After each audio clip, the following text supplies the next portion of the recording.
తెలంగాణ రాష్ట్రంలో డ్రామా ఆర్టిస్టులు ఇప్పుడు చూడండి, డ్రామా ఆర్టిస్టుల ప్రపంచం జరుగుతూ ఉంది.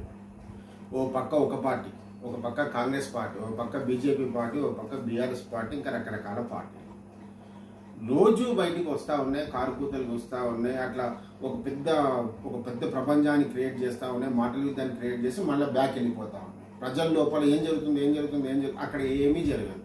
అసెంబ్లీలో రేవంత్ రెడ్డి గారు ఇచ్చిన కేసీఆర్ గారి పైన నేరారోపణ అభియోగం పైన సిబిఐ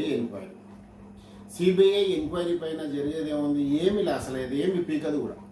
దేశంలో ఉండే ఏ రాజకీయ నాయకుని పైన కూడా పేరు మోసిన నాయకులు లేదా ముఖ్యమంత్రి వీళ్ళ మీద ఇప్పటి వరకు సిబిఐ చేసింది గత 10 ఏళ్ళ నుంచి 0. అంటే ఏమీ జరగదు, 100% ఏమీ జరగదు. వీళ్ళు ఇప్పుడు హాయిగా ప్రశాంతంగా పడుకోవచ్చు. బట్ ఒక టాపిక్ మాత్రం ప్రజల లోపల క్రియేట్ అయిపోయింది. అట్లాగే కవిత గారు మాట్లాడుతూ హరీష్ రావు గారి పైన, కేటీఆర్ గారి పైన, బీఆర్ఎస్ పార్టీ పైన, టీఆర్ఎస్ పార్టీ పైన ఉంటే ఉంటుంది, పోతే పోతుంది, రకరకాల మాటల యుద్ధాలు జరుగుతూ ఉన్నాయి. ఏమి జరుగుతుంది? ఎవరికి లాభం అవుతుంది వీటి వల్ల?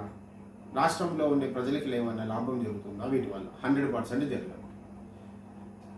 ఒకసారి మనం పరిశీలనలోకి తీసుకుంటే పార్టీల పరంగా కవిత గారి స్టేట్మెంట్ కానీ, ఇంకా బీజేపీ స్టేట్మెంట్ కానీ, రేవంత్ రెడ్డి గారి స్టేట్మెంట్ కానీ, వీటినన్నింటినీ పరిశీలనలోకి తీసుకుంటే నేను నిజంగా చెప్తాను, ఈరోజు కాంగ్రెస్ పార్టీలో అంతర్మదనం కూడా మొదలైంది. మళ్ళీ రాబో రోజుల్లో మళ్ళీ మేము గెలుస్తామా లేదా అన్న అంతర్మదనం 100% మొదలైంది.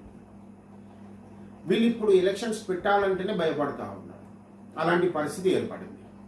ఓ పక్క కవిత గారు ఏ ఉద్దేశం అయినా సరే, తన మనసులో ఉండే ఉద్దేశాన్ని అసలు ఎవరు గుర్తుపట్టి చెప్పలేరు. తన మనసులో ఏ ఉద్దేశం ఉందో తెలియదు, కానీ పార్టీలో చీలిక మాత్రం బాగా తీసుకొని వస్తూ ఉంది. రేపు అది ఎవరికి లాభం అవుతుంది, ఎవరికి నష్టం అవుతుందో కూడా తెలియదు. కానీ తెలంగాణ రాష్ట్రంలో కేసీఆర్ గారిని ఉద్దేశించి మాత్రం రకరకాల అభియోగాలు జరుగుతూ ఉన్నాయి. కాళేశ్వరం ప్రాజెక్ట్ నిజంగా చెప్తున్నాను, నేను గత 10 సంవత్సరాల పైగా చెప్తాను. కాళేశ్వరం ప్రాజెక్ట్ అనేది మణిహారం, తెలంగాణకు మణిహారం. దీంట్లో నిజంగా చెప్తున్నాను, ఎలాంటి తప్పు పట్టాల్సిన అవసరమే లేదు, 100% లేదు. కాళేశ్వరం ప్రాజెక్ట్కి సంబంధించిన ఖర్చుని తీసుకున్నా కూడా, ఈరోజు నేను పక్క రాష్ట్రంలో జరుగుతున్న బనకచెర్ల ప్రాజెక్టు ఖర్చుని తీసుకున్నా కూడా, ఈ రెండింటిని బేరీజ్ వేసుకుంటే పెద్దగా డిఫరెన్స్ లేనే లేదు. అట్లాగని చెప్పి కాళేశ్వరం ప్రాజెక్టులో మోసం జరిగింది అనడానికి లేదు. ఈ బనకచెర్ల ప్రాజెక్టును ఉదాహరణ తీసుకుంటే 3 సంవత్సరాలలో, నేను మళ్ళీ చెప్తాను, బాగా గుర్తుపెట్టుకోండి ప్రజలారా,